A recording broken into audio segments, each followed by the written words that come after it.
Como nós acabamos de ver, o preço do ouro atingiu um recorde histórico de mais de 4 mil dólares por onça Troy, impulsionado pela busca dos investidores por ativos seguros diante de incertezas econômicas e da política mundial. Vamos tentar saber um pouco melhor dos caminhos que vão levar aí a cotação do ouro. Então, para isso, eu chamo para uma conversa pública com vocês aí do outro lado da tela, com Paulo Cunha, que é CEO do iHub Investimentos. Paulo, obrigado pela sua participação aqui. E vou começar com a pergunta mais óbvia de todos, né? Já estava no radar, fazia tempo, essa subida do ouro. Isso está diretamente ligado realmente a essas incertezas? Isso é uma dúvida dos investidores mais tradicionais, aqueles que são mais conservadores, de algo que eles estão antevendo que possa não dar a estes investidores a mesma segurança na Bolsa de Valores de Nova York, em grandes bolsas, né? Qual que é o principal motivo para o ouro ter virado esse enorme magneto, né, esse magnetismo dos investidores, pelo que eu imagino, de perfil mais tradicional, mais conservador? Boa noite mais uma vez. Boa noite. Primeiramente, obrigado por estar aqui. Acho que assim, tem vários motivos. Um dos bastante interessantes, que inclusive foi citado na entrevista anterior, é porque atualmente ele também parece estar com um caráter até mais especulativo, né? No mercado financeiro a gente tem aquilo que a gente chama de FOMO, que é o Fear of Missing Out, que é o medo de ficar fora daquele investimento que está subindo. E o ouro ele tem passado por um rally, não desse ano só, mas já de anos anteriores. Então isso, claro, logicamente faz com que os investidores olhem para o ativo e falem, poxa, preciso estar nele para também aproveitar essa alta, né, uma vez que está todo mundo surfando. Porque, como você falou, se a gente for olhar a questão das bolsas, estão todas subindo. Então está tudo em alta. A gente tem um Bitcoin em alta, a gente tem as ações de tecnologia na máxima, a gente tem a Bolsa do Japão também atingiu recordes históricos recentemente, até a Bolsa da África do Sul, os mercados emergentes, o próprio Brasil. Então, poxa, será que isso combina com esse pano de fundo de tanta incerteza, né? Ou será que talvez possa não ser uma aposta mais de,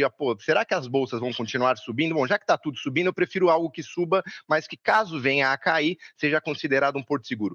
Pode vir a ser isso, mas eu até arriscaria dizer que se vier uma crise mesmo para valer, o ouro pelo menos cai, nem que seja num primeiro momento, tá? Porque os fundos e os investidores vão precisar de liquidez. Agora, não tenham sido só investidores tradicionais que têm comprado mais ouro, né? Quando a gente fala em investidores tradicionais, mas você esteja querendo dizer os investidores institucionais, os próprios fundos, mas também os bancos centrais. Então, o Banco Central da China, por exemplo, vem comprando muito ouro, do próprio Estados Unidos, dos países de uma maneira geral, vem adquirindo grandes reservas em ouro. Diferente do Bitcoin, que ele já é visto mais como um ativo, pelo menos por enquanto, de varejo, de muita pessoa física que costuma estar ali naquele mercado.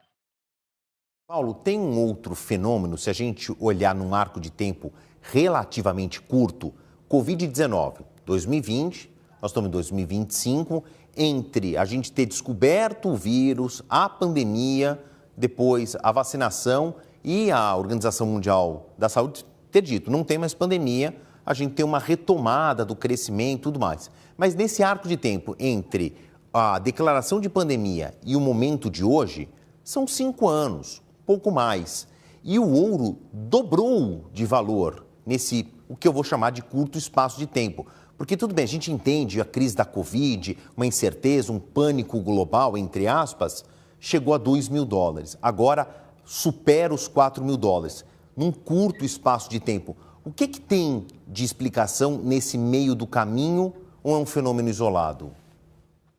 Não, acho que tem bastante explicação. Até curioso, se você for pegar a própria crise do Covid, no começo dela, inclusive, o ouro também caiu, tá? Então ele passou ali pelos momentos mais agudos, caindo junto com a bolsa, junto com o mercado, de uma forma geral, justamente por essa busca de liquidez frente aos resgates que estavam sendo solicitados pelos investidores e para as empresas terem que honrar os seus pagamentos e tudo mais. Então isso pode vir a acontecer também novamente se a gente vir a passar por uma crise. Depois ele acabou se sustentando, 1970 anos, se mostrou ali realmente como um porto seguro e ele foi seguindo numa recuperação ao longo dos anos. Agora, vamos falar que o ouro ele tem uma certa limitação física, né? Então ele é naturalmente um ativo anti-inflacionário, porque, tudo bem, você pode ter mineradoras de ouro, mas a oferta dele não aumenta assim tanto. Agora, se você pega e olha a quantidade de papel que a gente emitiu, e aí você emite papel hoje, papel moeda, emitindo dívida, propriamente falando. Quando a gente fala moedas fiduciárias, só voltando um pouquinho no tempo, a gente está falando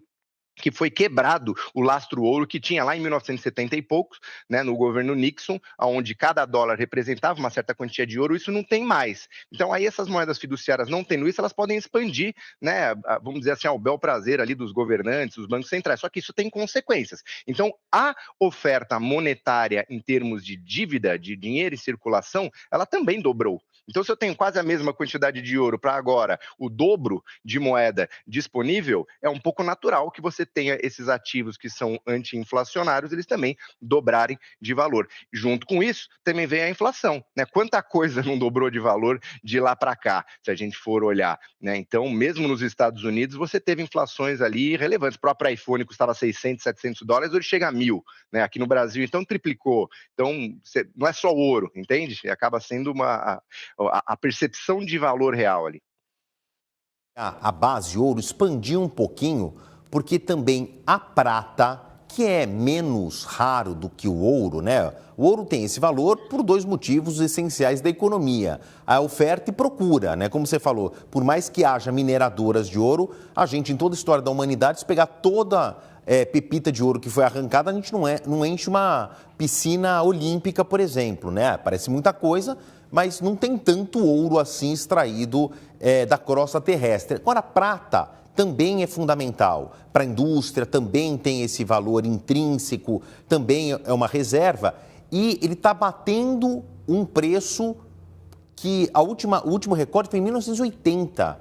Quer dizer, então, pegando a estrutura do ouro, expandindo um pouco mais, chegando na prata, que é um metal que está na mesma categoria, menos raro, menos valioso, a gente também pode aplicar a mesma percepção. E aí, citando aqui ouro, prata, tem mais outros componentes que a gente pode colocar nessa lista, Paulo?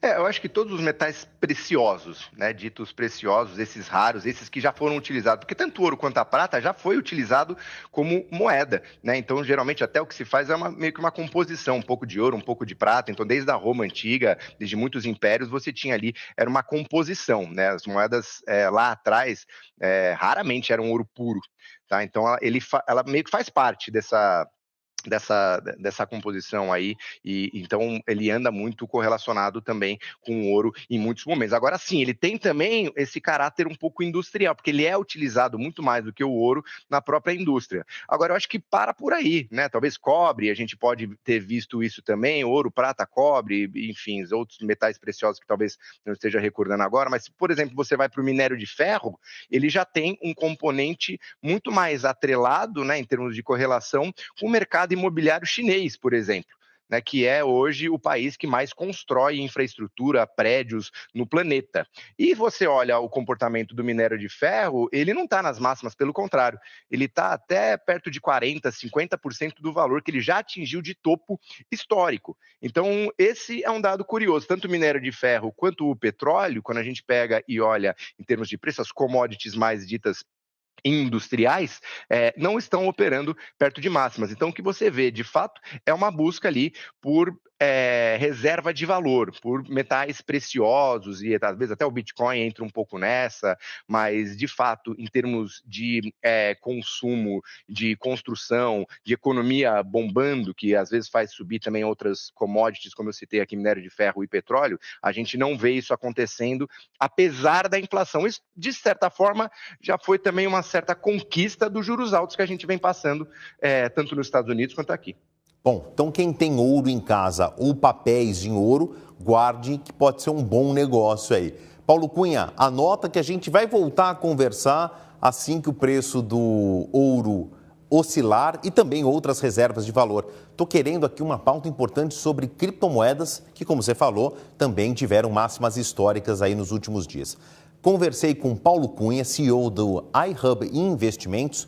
Meus agradecimentos públicos pelas suas explicações, Paulo. Até uma próxima oportunidade.